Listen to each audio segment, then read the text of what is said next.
Força e honra, guerreiro! E até quando se estuda para uma prova de concurso? Até um dia antes da prova. E em seguida eu te falo o que tu vai fazer um dia antes da tua prova. Hoje nós vamos estudar direitos humanos e cidadania. Só que se você ainda não se inscreveu no canal, se inscreve agora mesmo e ative as notificações, porque você pensa que para por aqui? Não, nós vamos continuar estudando e não é só para esse concurso não. É para qualquer outra área que você queira fazer, especificamente se for nas áreas de carreiras policiais. Se você está gostando do conteúdo, deixa o seu like e compartilha com todo mundo o que estamos produzindo aqui. Iniciaremos trazendo os aspectos gerais de direitos humanos. É claro que aqui, em alguns minutos, não conseguiremos tratar de tudo, mas daquilo que mais cai e mais é cobrado. Então começaremos com o conceito de direitos humanos. O que são os direitos humanos? São todos os direitos relacionados à garantia de uma vida digna a todas as pessoas. Os direitos humanos são direitos que são garantidos à pessoa pelo simples fato de ela ser humana. Então, parabéns! Se você é um ser humano, você tem direitos humanos. Assim, os direitos humanos são todos os direitos e liberdades básicas, considerados fundamentais para a dignidade. Portanto, podemos resumir como direito que pertencem à pessoa humana, independentemente de leis, como a vida, liberdade, igualdade e segurança pessoal. São direitos universais, titularizados por todo e qualquer ser humano e também indivisíveis. Nós em seguida vamos entender melhor esses conceitos. Temos agora a diferença, aliás, o conceito de direitos humanos e direitos fundamentais. A expressão direitos humanos refere-se ao grupo de valores básicos para a vida e dignidade humana elevados a direitos dos homens universalmente, ainda que não positivado. Positivado é aquilo que está escrito. Direitos fundamentais, ao contrário, representam um grupo desses valores expressamente consagrados no ordenamento jurídico nacional, como a Constituição Federal ou as leis em especial. Mas o título dizia direitos humanos e cidadania. E a cidadania o que é? Cidadania é mais do que um instituto ou um fenômeno, é um processo em construção. Explica-se o advento da cidadania a partir dos direitos civis conquistados no século XVIII, dos direitos políticos alcançados no século XIX e dos direitos sociais do século XX. Assim, o desenvolvimento histórico da cidadania vem ligado às três fases ou elementos dos direitos humanos. Veremos melhor estas fases em seguida.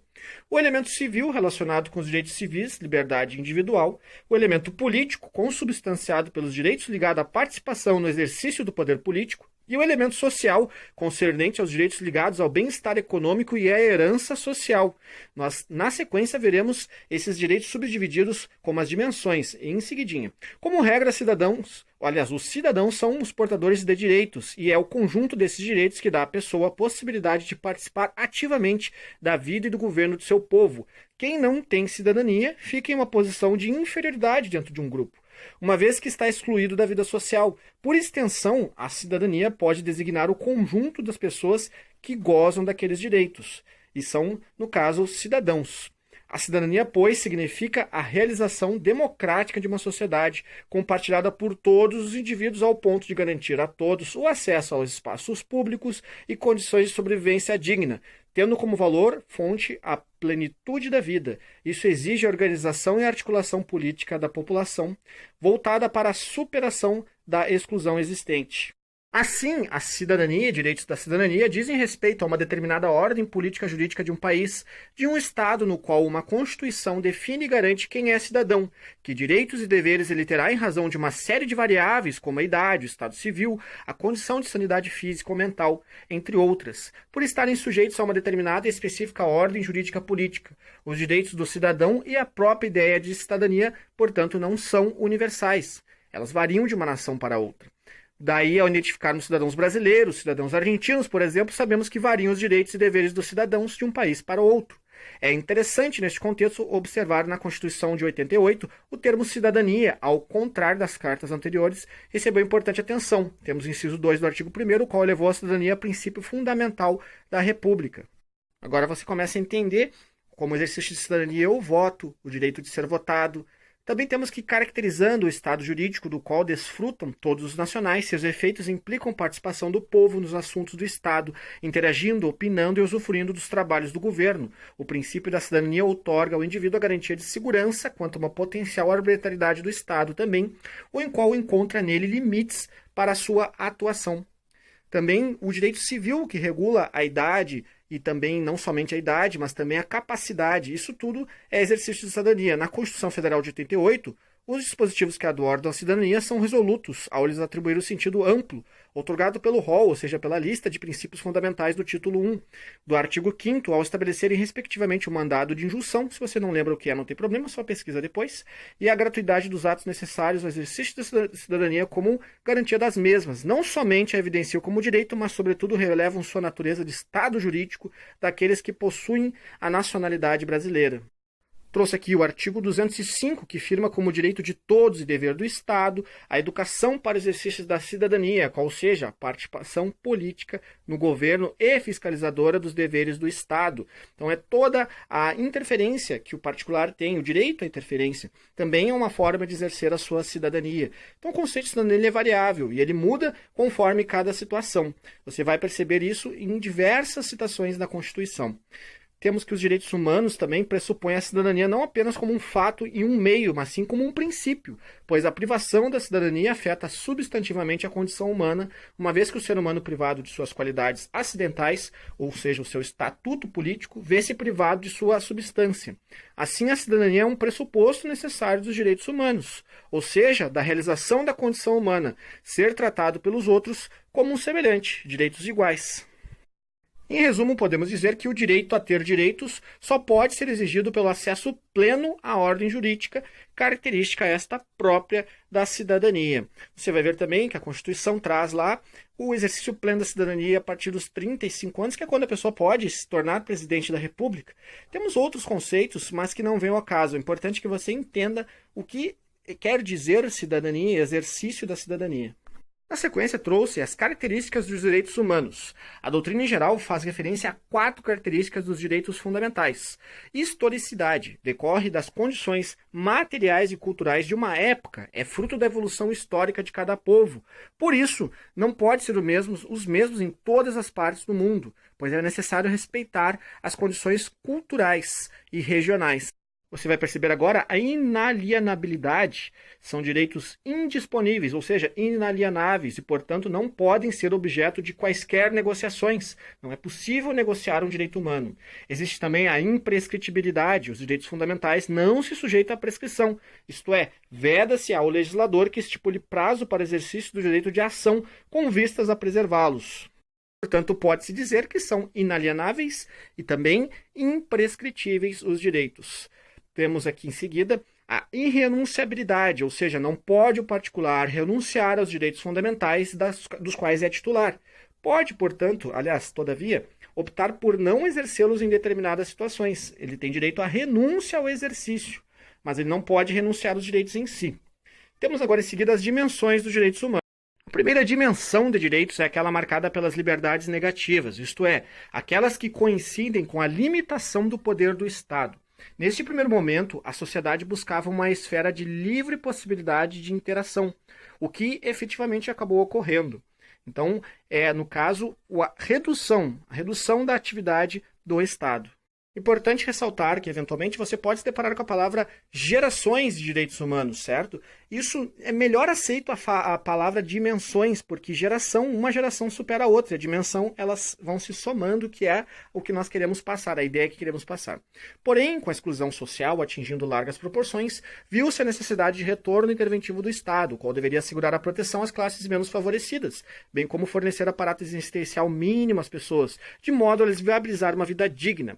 Neste momento, ganham força os direitos da segunda dimensão, em que os direitos sociais são o foco. É importante mencionar, pois que os direitos de segunda dimensão não influenciam na exigibilidade jurídica dos direitos de primeira dimensão, isto porque, apesar do surgimento dos direitos em etapas históricas diferentes, eles formam um conjunto, qual é caracteristicamente indivisível. Em momento posterior, surgiram os direitos de terceira dimensão, também chamados direitos de fraternidade ou de solidariedade. Os direitos dessa dimensão são voltados a toda a sociedade difusamente considerada. O primeiro e típico direito de terceira dimensão a que se pode fazer referência é o direito ao meio ambiente, ou mais especificamente à sua proteção e conservação. Nesse sentido, veja-se o caput, ou seja, o cabeçalho do artigo 225 da Constituição Federal de 88. Enquanto você lê o artigo 225, que está aí na tela, gostaria de explicar que, primeiramente, as dimensões Hoje em dia já existem outras definições de quarta e de uma quinta dimensão, mas que nós não vamos entrar aqui, pois ainda não é amplamente aceita no nosso ordenamento jurídico. Também gostaria de ressaltar que uma maneira de se recordar, no caso de quais são essas dimensões, é recordando da Revolução Francesa. Isso mesmo, temos lá liberdade, igualdade e fraternidade. É o que você vai lembrar com primeira, segunda e terceira geração. Assim, é dever do Estado, mas também de toda a sociedade, a defesa e a preservação do meio ambiente, que se verifica mediante condutas comissivas, ou seja, plantar árvores de locais de desmatamento, e mediante condutas omissivas, ou seja, não poluir, não destruir a fauna e a flora, e etc. Temos também que, além da proteção ao meio ambiente, caracterizam-se como de terceira dimensão o direito à paz, a conservação dos patrimônios históricos e culturais e a comunicação, entre outros. Aqui temos, inclusive, uma atividade inerente à Guarda Municipal e às carreiras policiais.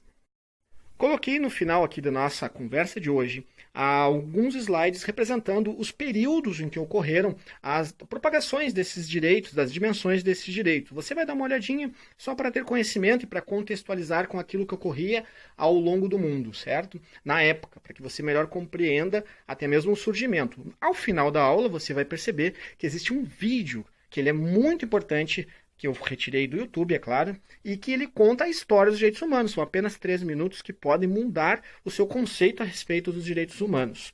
Também gostaria que você desse, para ir para a sua prova, uma lida na Declaração Universal dos Direitos Humanos e na Declaração dos Direitos do Homem. Você vai procurar, é disponível na internet. E segue firme nos estudos, guerreiro, porque a prova está pertinho. Força, guerreiro! No início não haviam direitos humanos. Se você estivesse no lado certo, estaria seguro, e se não estivesse, não estaria. Então o homem, Ciro o Grande, decidiu mudar aquilo. Depois de conquistar a Babilônia, ele fez algo completamente revolucionário. Anunciou que todos os escravos eram livres. Ele também disse que as pessoas tinham o direito de escolher suas religiões, não importando de que grupo faziam parte. Eles registraram suas palavras em um tablet de barro conhecido como Cilindro de Ciro. E foi assim que nasceram os direitos humanos. A ideia espalhou-se rapidamente para a Grécia, Índia e finalmente para Roma. Eles perceberam que as pessoas seguiram naturalmente certas leis, mesmo se não fosse dito. Eles chamaram isso de lei natural, mas continuou a ser ignorado por aqueles no poder.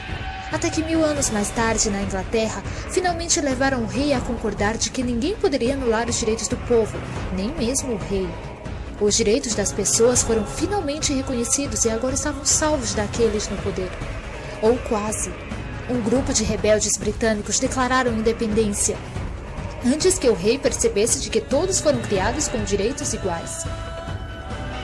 Não que ele tivesse gostado da ideia, mas não podia pará-los, e a América nasceu. Os franceses imediatamente seguiram com sua própria revolução para seus próprios direitos. A lista deles era ainda maior e eles insistiram de que estes direitos não foram inventados. Eles são naturais. O conceito romano de lei natural se tornou direitos naturais. Infelizmente, nem todos ficaram satisfeitos. Na França, um general chamado Napoleão decidiu derrubar a nova democracia francesa e coroar-se a imperador do mundo. Ele quase conseguiu. Mas os países da Europa juntaram forças e o derrotaram. Os direitos humanos eram novamente um tema quente. Eles fizeram acordos internacionais para garantir muitos direitos pela Europa. Mas somente na Europa. O resto do mundo, de alguma forma, ainda não estava incluído. Ao invés disso, foram invadidos, conquistados e consumidos pelos impérios massivos da Europa. Então, um jovem advogado indiano decidiu que já era o suficiente. Seu nome era Mahatma Gandhi. E, em face à violência, ele insistiu de que todas as pessoas da Terra tinham direitos, não apenas na Europa. Por fim, mesmo os europeus começaram a concordar. Mas não ia ser tão fácil. 2 guerras mundiais surgiram. Hitler exterminou metade da população judaica da Terra, em campos de concentração terríveis. Ao todo, 9 milhões de pessoas morreram. Nunca os direitos humanos estiveram tão próximos da extinção. Nunca o mundo esteve tão desesperado por mudança. Então os países da Terra juntaram-se e formaram as Nações Unidas. Seu propósito básico era para reafirmar a fé nos direitos humanos fundamentais, na dignidade e valor da pessoa humana. Mas o que são os direitos humanos? São a proclamação de Cyrus? A lei natural de Roma? A declaração da França? Todos pareciam ter uma ideia ligeiramente diferente do que os direitos humanos deveriam ser. Mas sob a supervisão de Eleanor Roosevelt, eles finalmente concordaram em um conjunto de direitos que se aplica absolutamente a todos. A Declaração Universal dos Direitos Humanos. O conceito francês de direitos naturais finalmente se tornou direitos humanos.